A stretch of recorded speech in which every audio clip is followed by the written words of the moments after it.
On this podcast, we talk a lot about the need to get involved locally. National politics is a lot of fun. It's fun to get angry about. It's fun to talk about. But there's not much you can do as an individual to influence national politics, whereas you can really make a difference in local politics.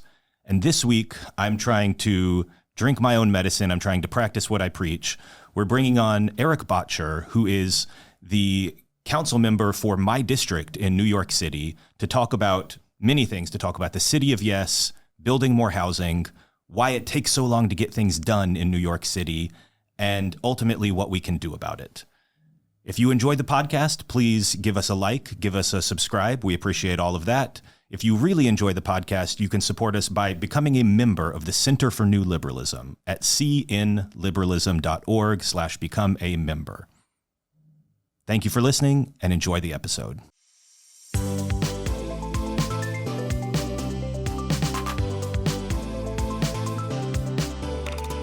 Welcome, everyone, to another episode of the New Liberal Podcast, part of the Center for New Liberalism.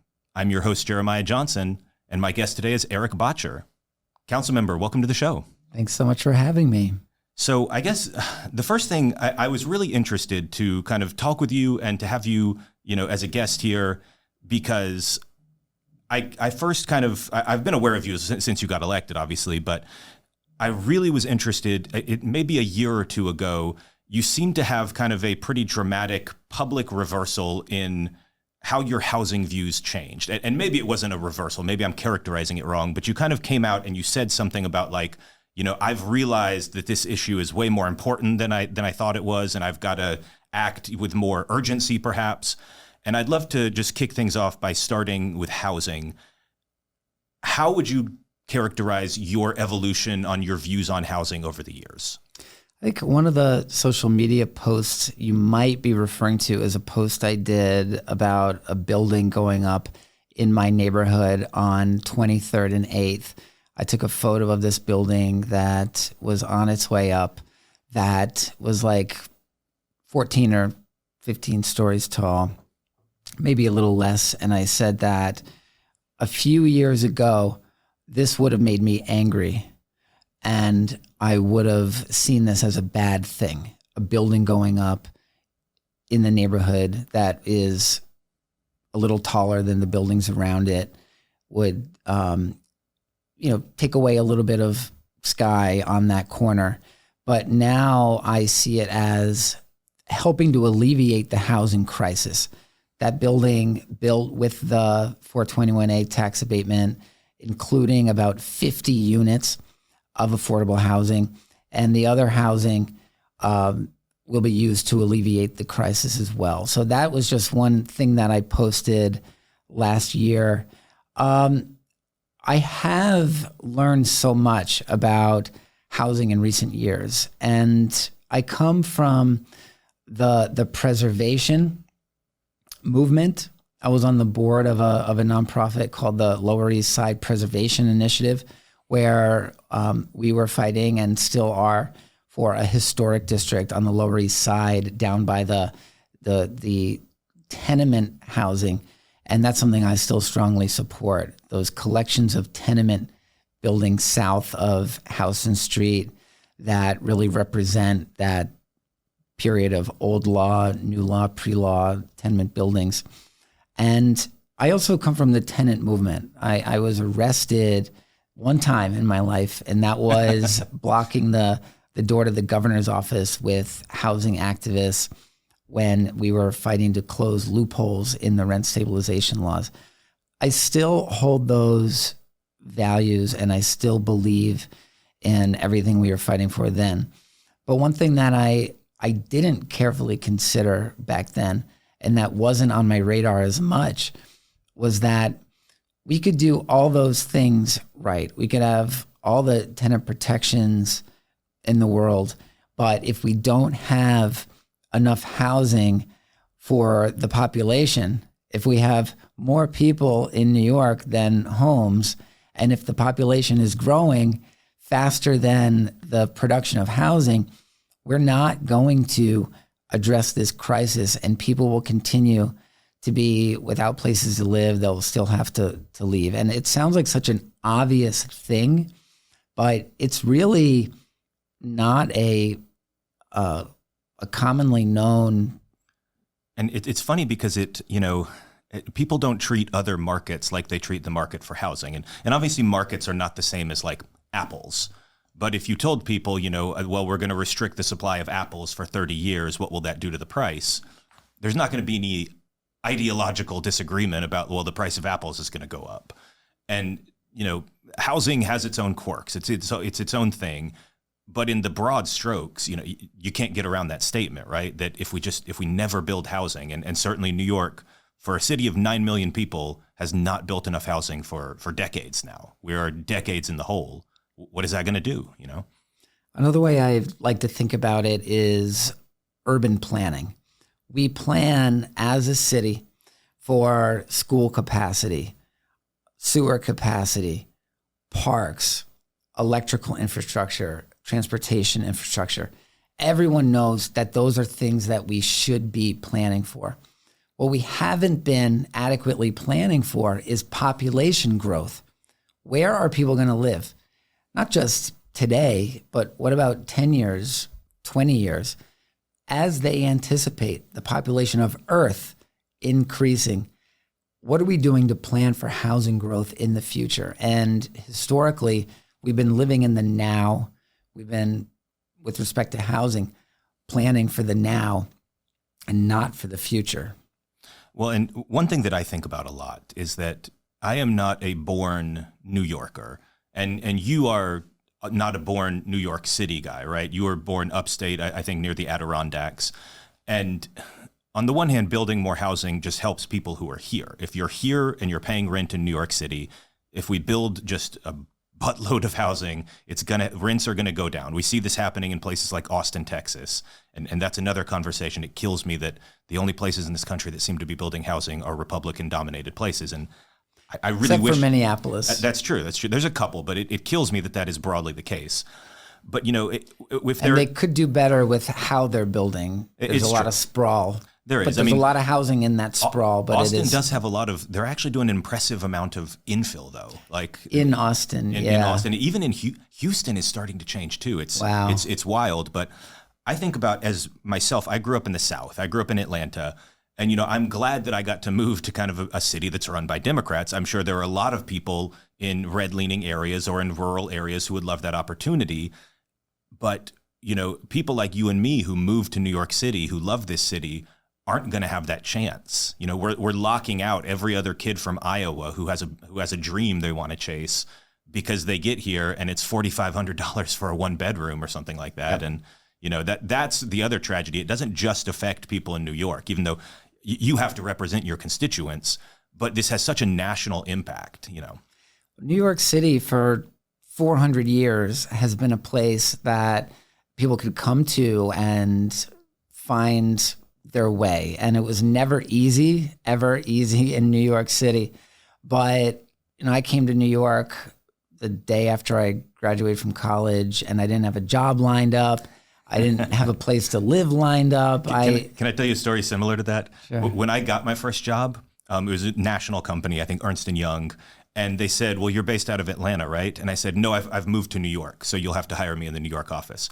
I had not moved to New York, but I told them I had, and I flew up to do the interview in New York, and they hired me in New York, and then I moved.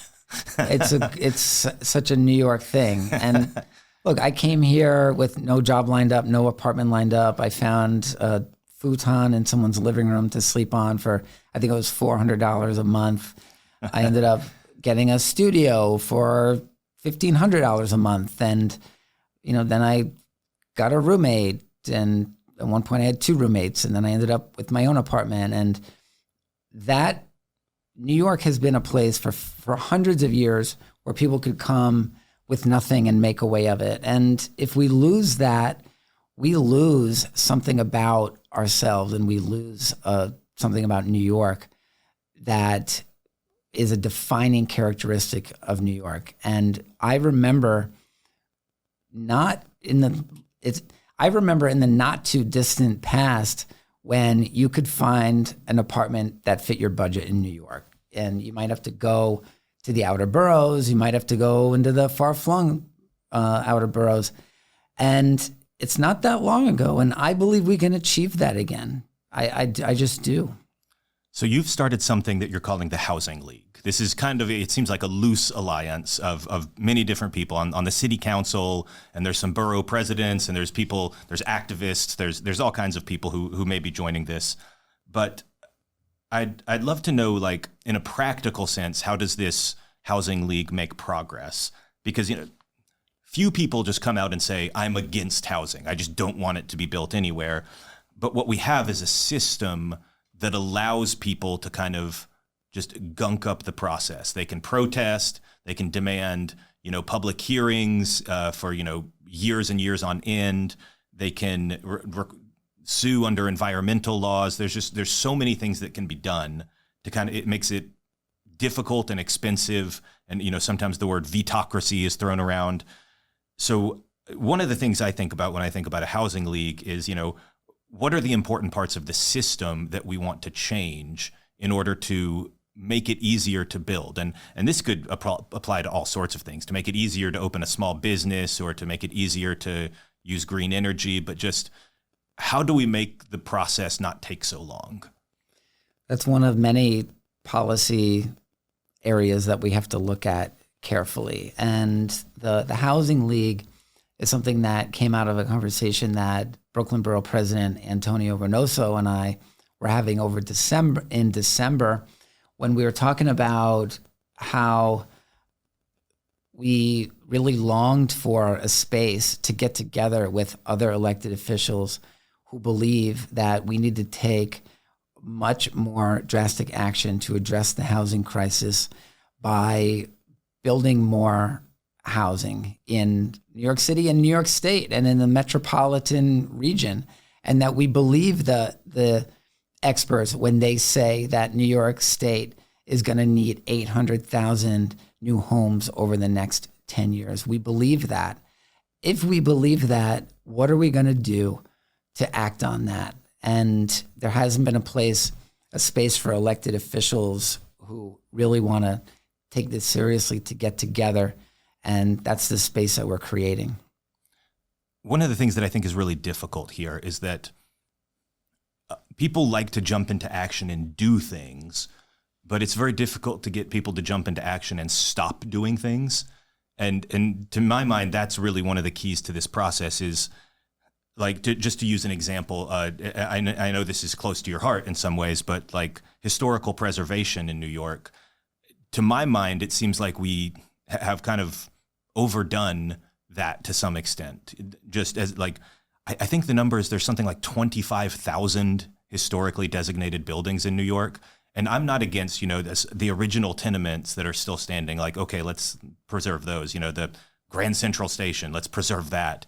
But there's entire swaths of the Upper West Side and the Upper East Side where every building on just street after street after street is historical. And so, it's used as a NIMBY tool to kind of stop anything from happening there. And we can kind of go through all the different areas of, like, are we willing to tell people that they get less community input? Are we willing to tell this department of the city that, you don't get to object to as much stuff, despite the fact that you think you have good reasons? Are we willing to step back in some sense and, like, stop doing so much? Because it's hard to tell activists or people in government, like, stop doing as much as you're doing.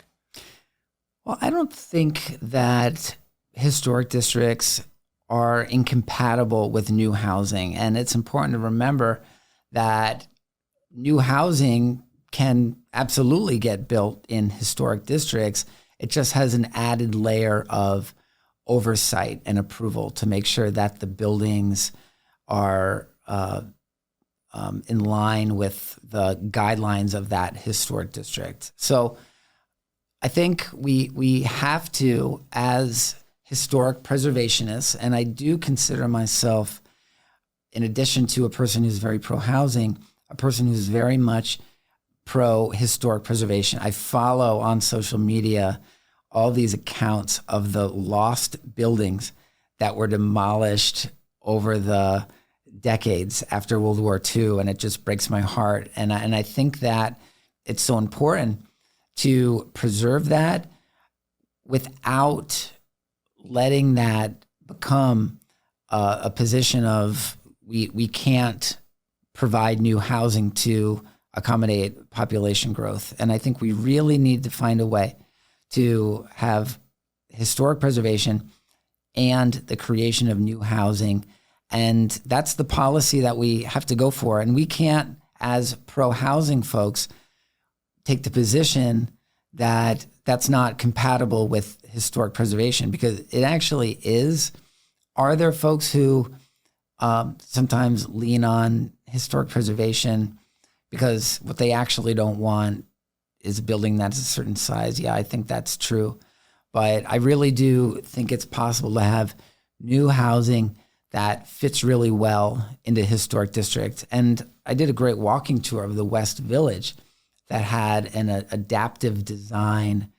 It was an adaptive design walking tour where we looked at, additions that were made to historic buildings that fit really well. So I think we can make it work, and we need to make it work. And we can't present them as mutually exclusive. I mean, I guess, how would I say this? I'm willing to kind of, say that in principle, I agree, like we can do both, but when we're not doing the one and we are doing the other, it makes it hard to see like how they're both going to get accomplished. One thing that I've always the other thing I just want to say is, if you look across the 5 boroughs, there are so many opportunities for housing that don't include building in historic districts or replacing any historic buildings. If you drive any direction out into the boroughs, you see 1-story car dealerships, car washes, laundromats, mattress stores, parking lots, surface parking lots. There's still surface parking lots in Manhattan, here in Midtown. There are so many opportunities, and I know the temptation is to really focus on low-lying areas, but I just think that we could produce the housing that we need and then some by focusing primarily on the unbuilt and underbuilt areas. The one thing that gives me caution there, and look, I'm the kind of person I would say yes to virtually any housing. I'm not a person who says no because I think we're in a crisis. But the one thing that gives me caution about focusing like exclusively there is the ideas that people have around gentrification, that like, if we make all of the rich white people areas, basically, of the city, the Upper East Side, most of Lower Manhattan, if we make all of that historic and we don't build anything there for the most part, and then we say, well, let's just push it out to Queens, let's push it out to Brooklyn and the Bronx, and that's where we're going to build a bunch of stuff. There are going to be people who say, well, why aren't the areas with rich people doing their share? Why are you pushing this all into our neighborhoods? And they'll have a point. That's absolutely a concern. I think it's worth noting a few things, that quite a few of the historic districts are in primarily Black neighborhoods, and many of the areas that we need to be building a lot more housing are primarily white areas, like Staten Island and other far-flung areas that really developed as single-family home zoning. But we have to, just like you said, take that very seriously. And it's been pointed out many times that during the Bloomberg administration, most of the up zonings were in neighborhoods of color, and most of the down zonings were in primarily white areas, and that's not acceptable. So one of the stories that has always driven me crazy here locally is a building complex called the Lirio, it's a proposed new development. I think at this point it has been fully approved, and we are waiting on it to finally begin construction. But the story of the Lirio is really emblematic of New York City in some ways, in that it has all these amazing intentions, but it also just takes forever. I think it was first proposed as part of the Bloomberg plan for housing in kind of Hudson Yards and Hell's Kitchen in 2008. And it took about 5 years for them to agree on, okay, we're going to use this site, this specific, it is being built on a parking lot that the MTA owns, I think.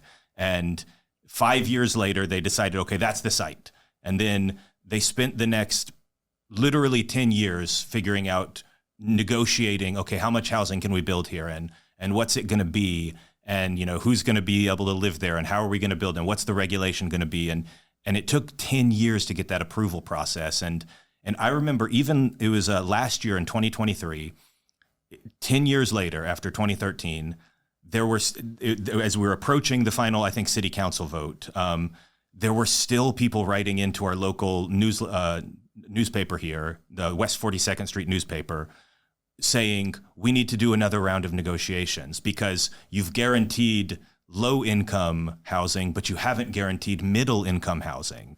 And you've given preference to people with HIV/AIDS, but you haven't given mandatory and at some point it's just like, are we going to build the thing or not? And so I guess my question is, seeing this happen, and I'm sure you have other examples that you could list of things that have taken just a long time. How do we practically speed things up? Because I wish people were living in the Lirio 5 years ago. I want these things. I want so badly for these things to be built.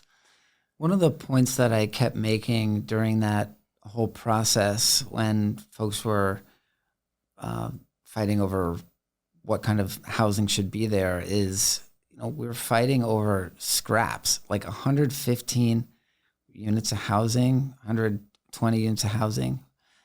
That's a drop of the housing that we need. And the idea that, as important as those units might be, that it's going to move the needle in any way with respect to what people are going through right now. Tremendous amount of work, energy, time for so few units. There are other cities that are working on reducing barriers to constructing housing and to speed things up. And we need to do that here as well. What have you seen that's encouraging that you think, well, that kind of thing, that might play here? Well, there's proposals for when it's 100% affordable housing to not require the same level of process. And I think that's something that makes sense. If it's 100% affordable housing and you want to have real community input, because the people who live in the neighborhood should absolutely have an opportunity to craft that project. But if someone's trying to build 100% rent-regulated housing, that's a good thing that we should be encouraging and not trying to slow down and make, a long, drawn-out process. I mean, I just think that's something that we should really be encouraging. Yeah, I'm always a little skeptical of things like that because I think it's a good idea. I'm not going to say no to that, but I would call that the drop in the bucket of how many things do we build in the city each year that are 100% affordable, and it certainly, again, I want those things to happen, but we've also got to address the bigger thing. And that I think about the level of community input that we have. I go back all the way to Robert Moses, right? This comes from an understandable place. It comes out of the 50s and 60s when planners in every major American city, right, were just bulldozing entire neighborhoods with no input. We don't care, screw you guys, go find somewhere else to live. There's going to be a big freeway here. And out of that came the movement of no, you've got to actually ask people before you build something and tear down their homes. And so I understand that it's an understandable impulse and that we had zero community input back then, and that was a bad thing. But part of me also thinks we've overcorrected to the point of, a paralysis by analysis, right? And and just I'm so eager to build things in the Ezra Klein sense of supply side liberalism. Like, if liberalism's going to be a system of government that works, we've got to show we can get things done. So that's what I spend so much time thinking about is how we speed things up, how we prove that we can do things with this kind of liberal government that we want to have. One of the proposals on the table as part of the mayor's City of Yes for housing is to make more housing as of right citywide. And that way we can get out of this pattern of spending 5 years on a building here, 5 years on a building there, and having these pitched battles in neighborhoods over a single building or a handful of buildings, at the end of which the council member has to take a potentially career-ending vote that really incentivizes them to chop the project down and eliminate the housing. And what City of Yes says is that we should permit a little bit more housing in a lot of different neighborhoods. And that means like town center zonings in neighborhoods that are currently one-story zoning. And I actually think we should think of it as like West Village zoning in some of the outer boroughs, where you have these one-story zoning near a transit hub. We should be permitting multi-family apartment buildings to create walkable, dense neighborhoods with lots of city services within a 15-minute walk around transit hubs, and get out of this pattern of needing a ULURP for individual lots. Isn't it just crazy, by the way, that even in New York City, which is in some senses the only real American city, I don't know, people around the country are going to get mad at me for saying that, but like in terms of like walkability, places you don't need a car, you can live your whole life without a car. Even in New York City, though, we still have in the outer boroughs places near subway stations that are single family zoned. Yeah. Even in New York, and part of, again, something I say to people sometimes is like, if you live in New York City, you're not allowed to be afraid of tall buildings. That's just the rule, The development of New York City is similar to other cities around the country where public transit development stopped after the war with the advent of the car. Apartment building construction slowed, and the desirable lifestyle was single family home with a yard. That's what people wanted, and that's what land property owners and developers built for the population. And that happened in New York City. There's a really cool map from like 1915 or something that shows the original plans for the New York City subway system that had so many more subway lines going way out farther into the outer boroughs, into Northeast Queens. And it's kind of sad that that wasn't built because the automobile took over. We're now recognizing the mistakes that were made, not just in New York, but in many other cities. New York, in a way, we're so lucky that we avoided some of what went on in other cities. If you look at what, like Atlanta, Albany, I mean, really terrible urban planning decisions that gutted their downtowns. And that is why New York is the best city, because we didn't pursue those kind of decisions in most of the city. So the City of Yes is a really, really encouraging measure. And we've mentioned a few things. We've mentioned that, it would make certain kinds of housing by right as opposed to going through the process. City of Yes talks about transit-oriented development. It talks about accessory dwelling units, ADUs. It talks about upzoning and, just making the process faster. It has kind of a lot of components. This is another thing, like what is the timeline for that? Is that another thing where like, can we expect City of Yes to be passed sometime soon, or is that going to drag out until next year potentially, or 2 years from now? Like, what do we think is a realistic timeline for getting all this stuff passed? Well, it is going through the process. It's like a ULURP-like process, and it's about to go to the... For people who are not deep into the nerdery, like you and I are, ULURP is... the Universal Land Use Review process, and that is the process in New York City through which a lot of land use zoning changes are made, where it goes to the community board for 60 days or something like that for an advisory opinion that they issue. Then it goes to the borough presidents who issue advisory opinions. Then it goes to city planning that has hearings and weighs in, and then to the city council members. And it's really the city council member that makes those binding decisions, and then they pass what the city council passes, what the city council wants, and then it's up to the mayor and city planning to ratify that. And we're now entering the community board phase with City of Yes, where it's going to be going to all 51 community boards in New York City for them to dig in and give their view.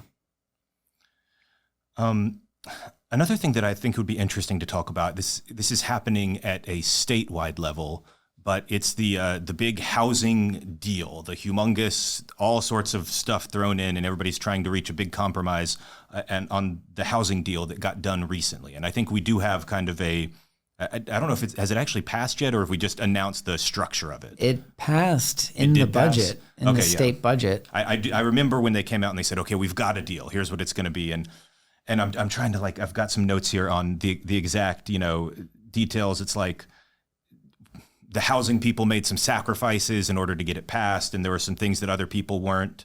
I'm wondering if you have thoughts on like what the political process needs to be, what we need to happen at a statewide level, because in New York City, so much is obviously still decided by the state government.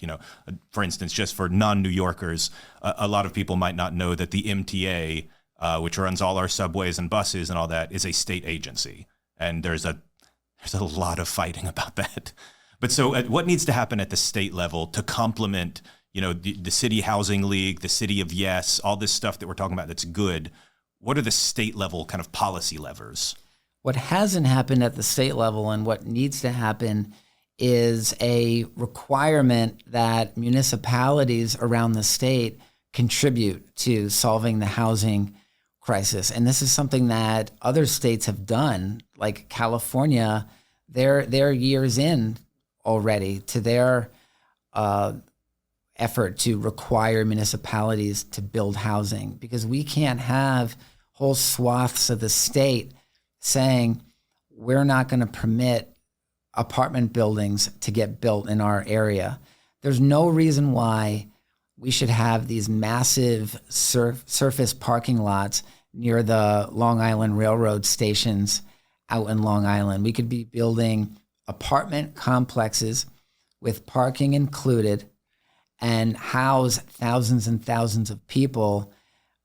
By the way, we built a $12 billion extension of the metro of the Long Island Railroad to give them a station in Grand Central Station. So we've been investing in that infrastructure for the Long Islanders.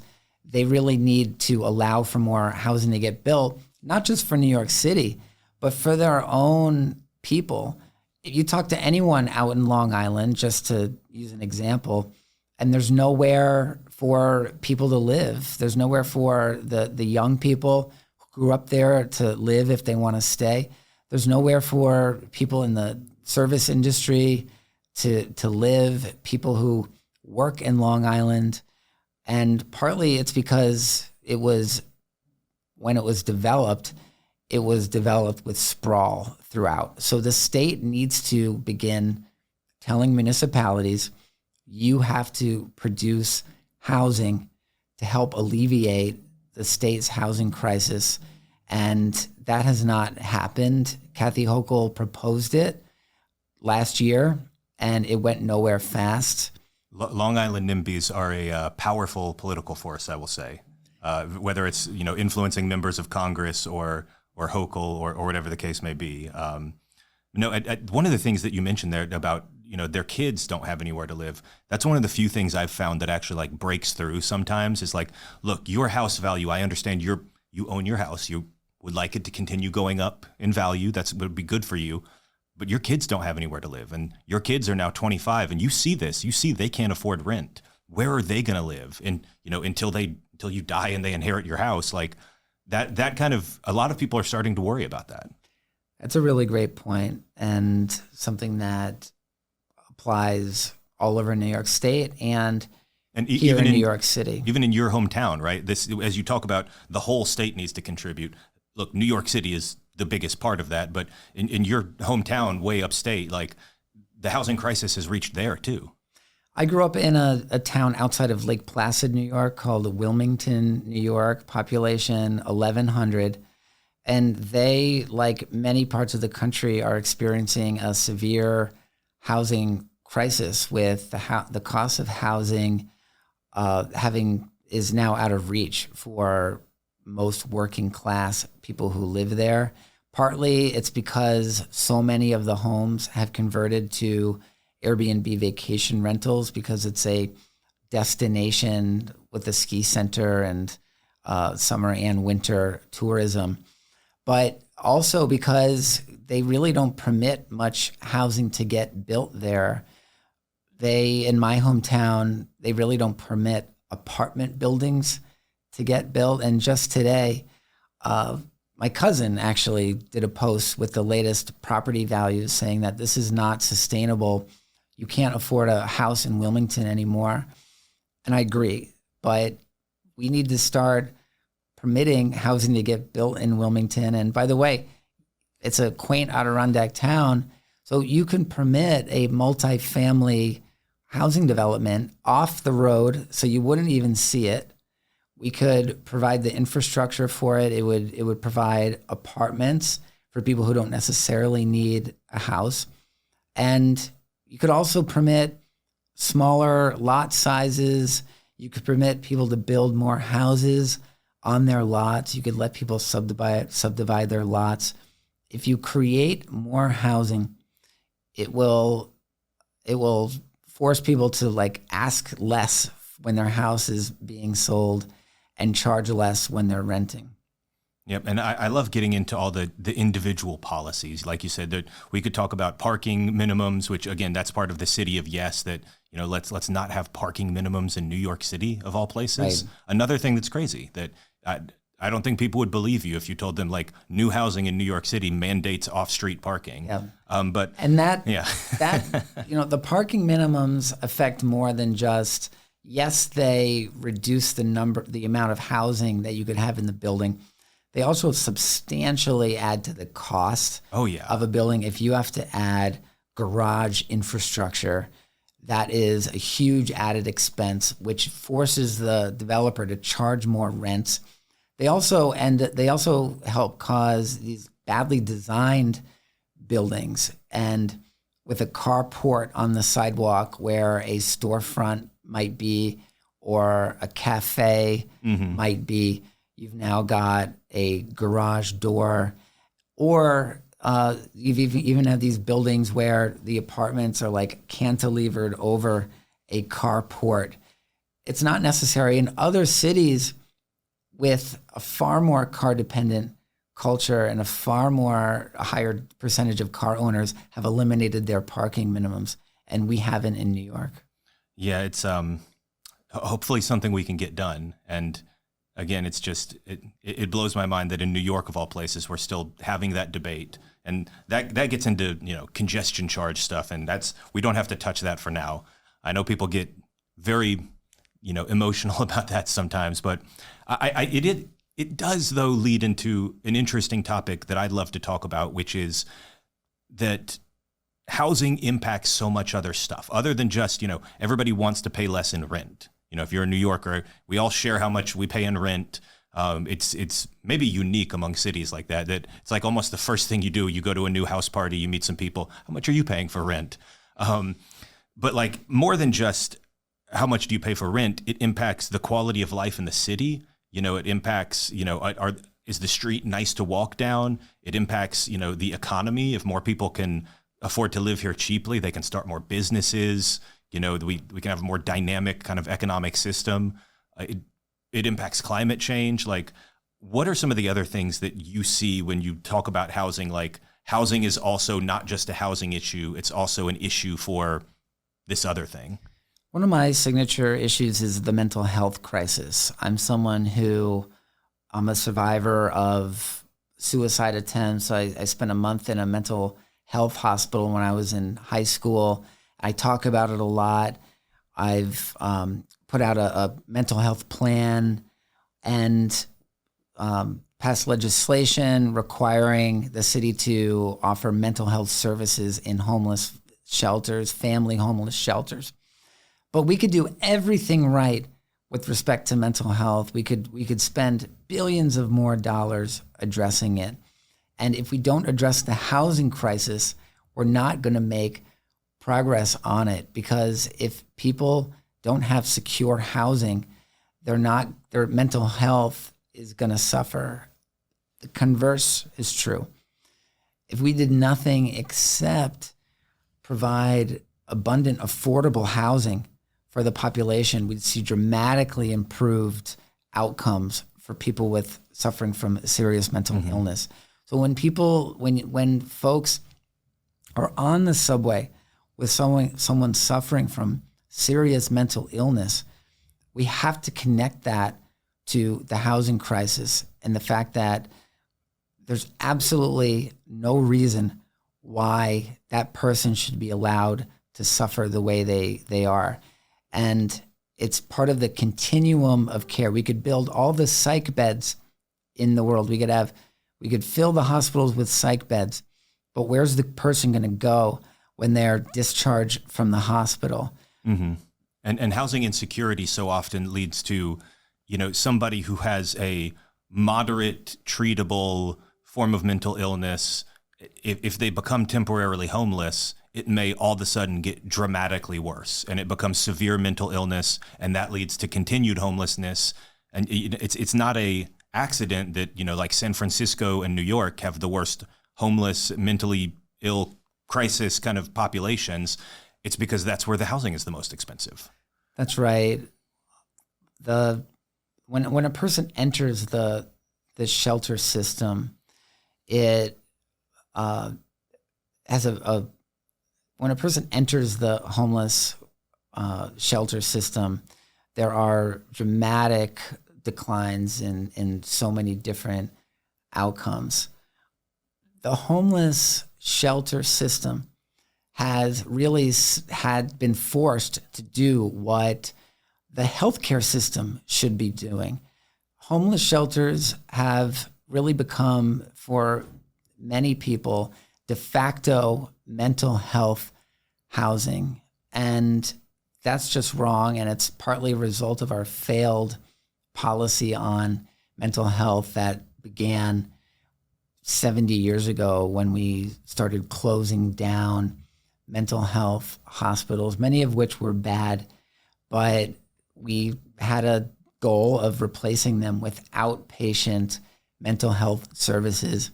But the real outcome of that has been that the prisons and jails are the number one provider of mental health care in the United States. Homeless shelters are a huge provider of mental health care. That's not what homeless shelters are designed to do. Homeless shelters are designed to provide shelter for someone who needs a roof over their head, not to provide social services for people with severe mental illness. But that's what we're doing in New York City.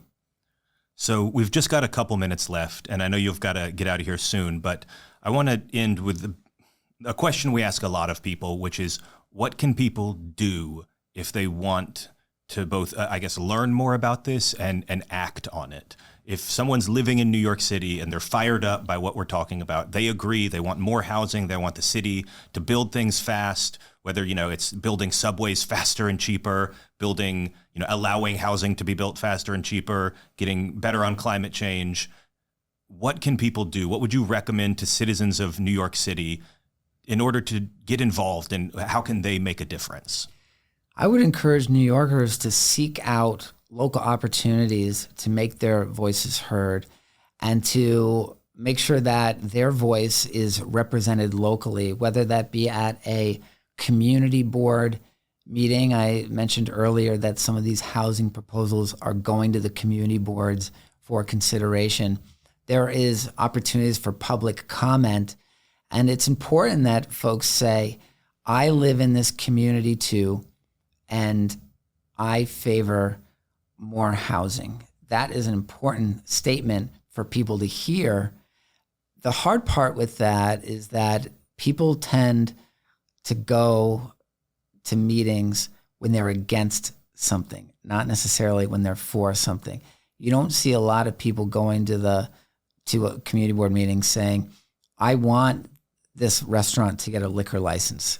They normally go when they say, I don't want that restaurant to get a liquor license. Yeah. So people have to go and give an affirmative voice to housing. It's hard sometimes because sometimes, when these meetings happen to be scheduled, it's much easier for somebody, say, who's retired and who's lived in this neighborhood for 40 years and just doesn't want anything new to happen, and they've got nothing better to do at Tuesday on a 3 p.m.